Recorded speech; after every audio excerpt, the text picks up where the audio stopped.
I'm Rob from Smart Boat Innovations. In this video, we'll set up oil pressure monitoring for our engine. This will be our second engine monitoring project using a super useful ESP32 microprocessor. In the first project, we set up engine temperature monitoring with the ESP32. For this oil pressure project, we'll be harnessing the power of that very same ESP32. The ESP32 functions as a remote hub equipped with numerous ports to connect to a wide variety of sensors.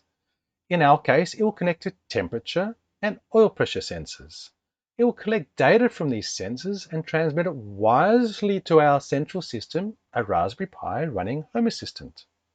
If you haven't set up an ESP32, don't worry. I have a separate video guide dedicated to that, providing a quick and easy setup. Integrating oil pressure monitoring into our smart boat system offers numerous advantages. The most prominent is the ability to set alerts from when the pressure deviates from the optimal range.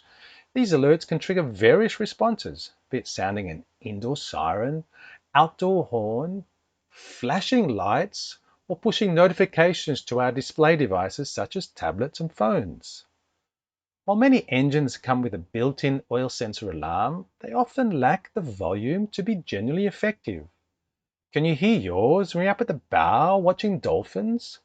Or if you're off watch and inexperienced crew members are in control? Moreover, our system grants you the privilege to examine historical data on engine pressure trends.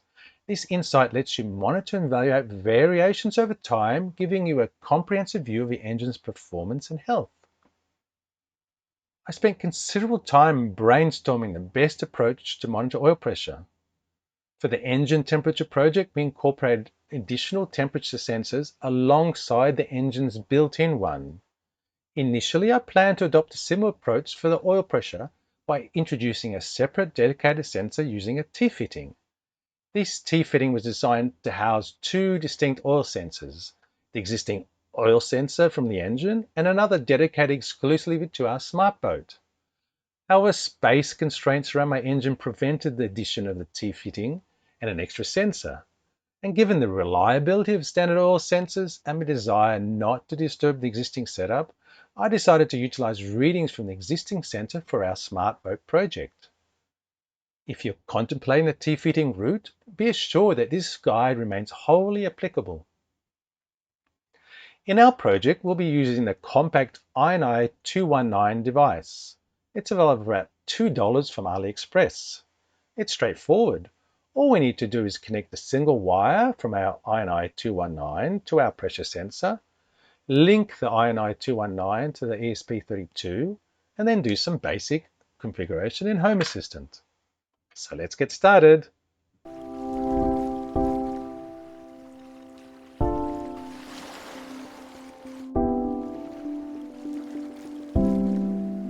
Is the ESP32. Please watch my previous video about how to set up the ESP32 and connect power supplies and integrate it with Home Assistant. Now I like to use one of these breakout boards when I use the ESP32. It just makes it easier to work with connect wires and sensors, and also makes it a little bit less fragile. It's much more robust when it's connected to this board. So the pins, you line up the pins and you just push it left, right, and you leave it in until the pins go all the way in. Just make sure you've orientated the pin numbers and the pin names the right way between the ESP32 and the breakout board. For this project, we're going to use the INA219 board. It's tiny, it's about the size of my finger. On the front there are 6 tiny pins, of which we're going to use 4, and on the other side we have 2 pins, the VIN plus and VIN minus. Now normally you can buy these and they're soldered, but lately when I looked on the web, most of them don't come soldered. In the description below I have a link to an INA219 board which is soldered, but if you have one that's not soldered, you have to put it all together. So these tiny pins go into the 6 holes. It's not symmetrical, so the shorter pins go into the hole and the long ones stay out. And the other end you have the screw terminals which go into the 2 holes. Obviously the screw terminal is facing outwards. Now to solder, you always put on a piece of wood.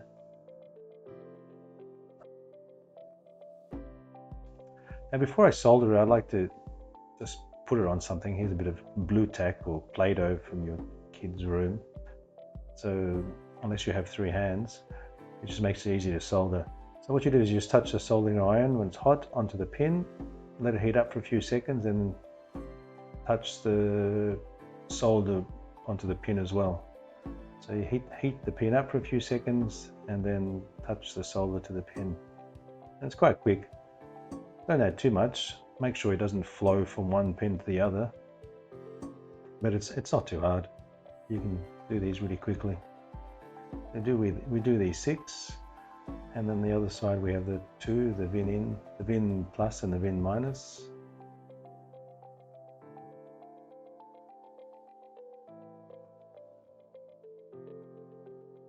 And there we go.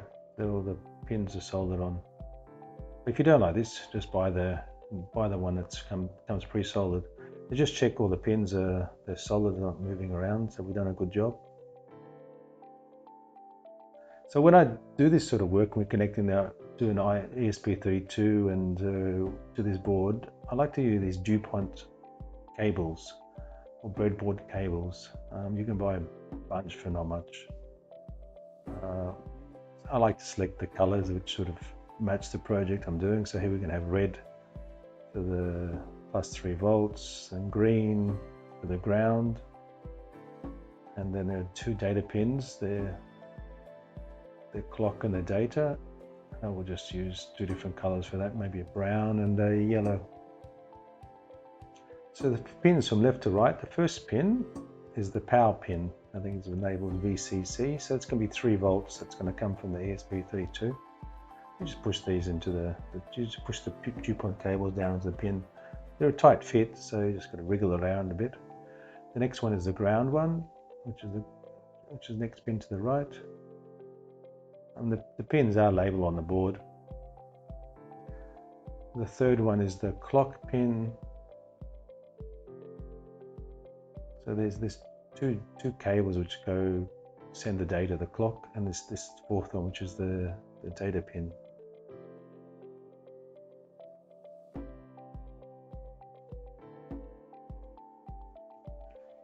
And there we go, they're all the cables that we're going to use to connect the INA219 to the ESP32. Since I've got these ones with female and female, I'm just chopping off these females because I'm using the breakout board for the ESP32 and they have screw terminals. So I'll just chop off the female. You can buy these DuPont cables with males on the other end as well, but I just usually buy a set of females, trim off the ends of the cables.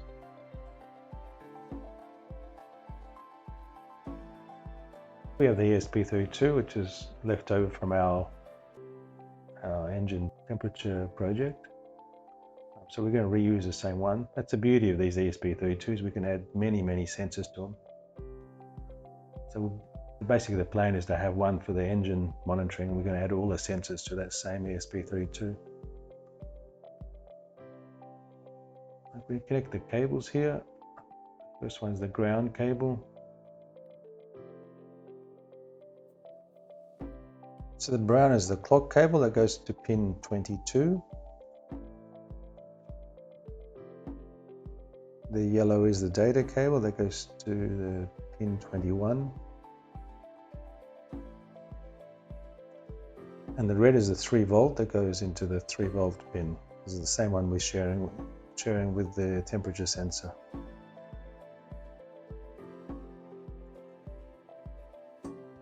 So there are all the connections we need between the INA219 and ESP32.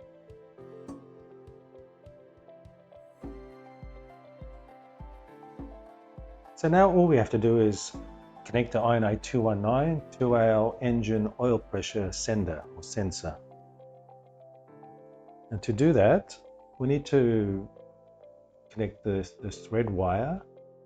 It's connected on the INA219, it's connected to the VIN plus terminal. And on your engine oil pressure sender or sensor, there are a number of terminals there. You need to connect this red cable to the one that's marked gauge. You might have another one which is warning light, and the third one might be a isolated earth terminal. Now, if you're going to share the same sender with the analog gauge to our smart boat system, you might have to use like a spade double adapter like this to share the one terminal between two gauge wires. One wire will go to analog gauge, the other wire will go to this INA219 for our smart boat. And there we have it. That's all the wiring complete. Now we just have to head off to Home Assistant to do some configuration. Here we are in Home Assistant. Now, to continue with these steps, you really need to watch the ESP32 video I made, which describes how to set up the ESP32 and adopt it into Home Assistant, and also the engine temperature monitoring video, because what we're doing now is following on from those steps. So here we are, that we have to go to ESPHome, and in ESPHome we've got the ESP32, which we set up previously to be our engine monitor. Let's go have a look at the YAML. So here we're going to have to add some more YAML.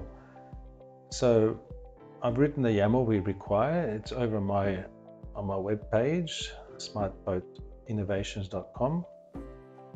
So if we go over there, you go down to code, and then go down to the INA219 YAML. Now, you can download this as a download or copy. You can just use your mouse. We just need the first bit, this I²C part, so we're going to copy that. Then go back to ESPHome, and we're going to paste it in just after the Dallas declaration section. Now, I²C or I²C is the communication protocol that is between the INA219 and the ESP32. So this is just defining that we're using this protocol and which pins we're using. So we're using the pin 21 and 22 that's where we connected the yellow and brown wires.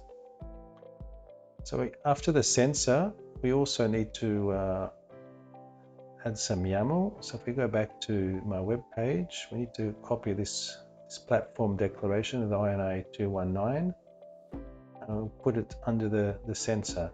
Just make sure that the indentation lines up. The platform's on the platform and the dash is under a dash. Otherwise, YAML gets a bit crazy with the indentation, and then it won't compile or parse. So here we've added a definition for the INA219 board. It shows that we're using the default address. The shunt resistance is 0.1 of an ohm, which is the normal one you get with the INA219. And we're going to be reading the bus voltage, and we're going to call the bus voltage oil sender voltage. We just have the max voltage, max current, and we're going to update every 5 seconds. So we save that. We'll go back, go out, 3 dots, and we're going to validate, make sure we didn't have any errors. Okay, configuration is valid. Close it. And then we go up and press the 3 dots and install. This will do a wireless OTA installation. And just like before, it's going to compile it first. I'll speed this up.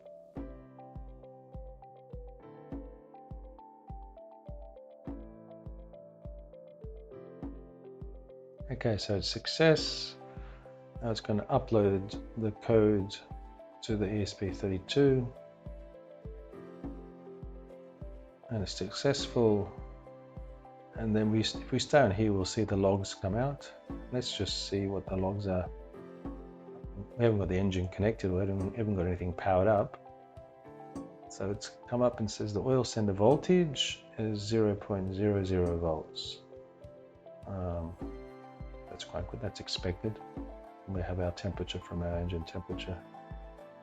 Okay, so it's reading 0 volts. So now that we have the voltage, let's just quickly add this to the dashboard to help us calibrate, and so we can determine what the actual pressure is in bar. So we'll just add a card, add an entity, look up the oil. Here we go, the oil sender voltage from the ESP. setter icon, although this is probably going to be a temporary card, although you can leave this on your card to always see the voltage. And here we have it. So there's no electrics to the engine at the moment, so it's reading 0 volts. So we need to get a couple points relationship between voltage and bar. So if I start the engine electrics, I get 0.72 volts. So that's 0 bar of the engine and 0.72 volts. Now I'm going to start the engine and it goes up to 5.4 volts, and that's at 3.8 bar approximately. So we now have 2 points. We have now, using our high school mathematics, this actually took me back a bit, and we have 2 points. So we have a line. Now these pressure sensor gauges, or these pressure sensors. Now these pressure sensors their resistance is nearly almost linear.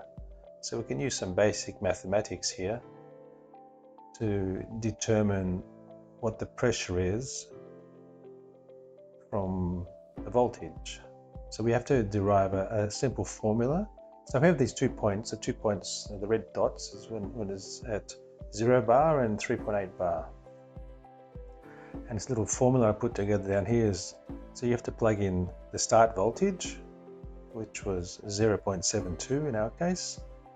The running bar, which is the bar when the engine was running, was 3.8. And you have to divide it by the running voltage, which was 5.4 volts when it was at 3.8 bar. And just subtract the start voltage, which was 0.72. Now this is for my engine. You have to do the same for yours.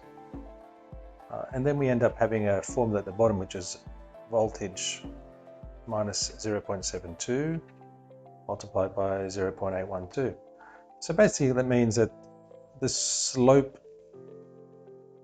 of the graph is 0.81. So it's not vertical, but it's just a bit off vertical. So all things going well, all the voltages and bar should be close to this line. Now it's not going to be exact. It's close enough for what we want to use it for. We want to know when the engine is at normal pressure and when it deviates substantially, and this will show us that. So now we have to add this formula into Home Assistant.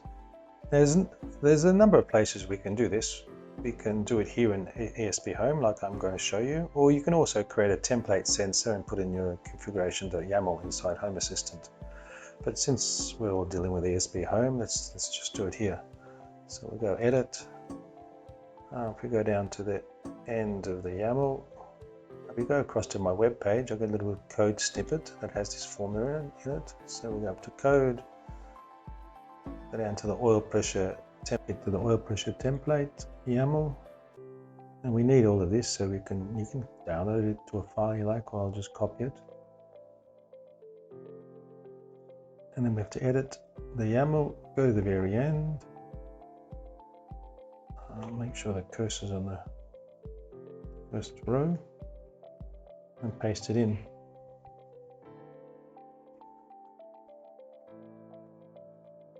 Okay, so here it's added a new template sensor. It's going to create a sensor called oil pressure. The formula we had before, you have to plug it into here. So this is for my boat. So the values are derived in the previous page is 0.72 and the 0.812. You need to put your own in from how you gather the 2 points from when it's 0 bar and when the engine's running, what the voltage is. You also have to change, so the 0.72 is the start voltage. You always need to put it into change it up here as well. It's just a little if to say if the voltage is less than that, it just stops it returning a negative bar when the engine's off and the electrics are off.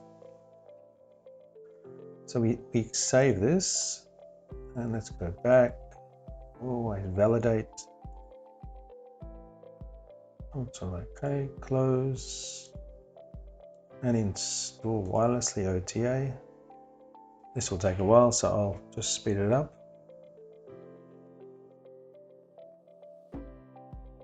So let's go back to the engine dashboard and add an entity for the oil pressure.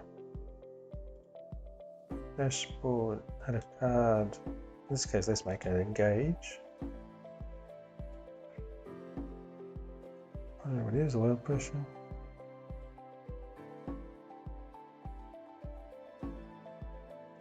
So the max minimum is 0. I have a 0 to 5 bar gauge, so 5 makes sense. Needle gauge, let's define some severities. So for green we'll put 3, yellow 4, and for red we'll have a 0, so low oil pressure is red. Again, these are just visual. We have to put automations alerts when the bar changes to alert us of the low oil pressure. Save, done. And here we have our little engine oil pressure gauge. We need to test it with our engine to make sure it matches, and then you can play around with those figures in the formula a bit if you want to change them to match the exact. Sometimes you might be 3.8, 3.6 bar for a different voltage. So that's why it's probably a good idea to leave the voltage here until you get it. But you don't have to be too perfect with this, but because it's quite linear. So as long as we have a relationship between the voltage and the pressure, we should be fine. So here I've started the engine, and you can see it's popped up to 3.7 bar, and the voltage was 5.3. Well, last time was 5.4. But yeah, that's just engines, they're always the same. So you can see it's doing a calculation based on the form we put in the ESPHome YAML. All is good. Now I have a digital oil pressure meter, and now we can go off and set alerts via automations, but I'll let you guys do that, because I'm sure you know how to do it by now. Thank you for joining me today in exploring the incredible world of smart boating. If you found this video helpful and informative, I would appreciate if you hit the like button below. And if you'd like to stay updated with more exciting content on boating and technology, consider subscribing to my channel by clicking the subscribe button. Your support means a lot and helps me create more valuable videos like this. Until next time, hasta luego.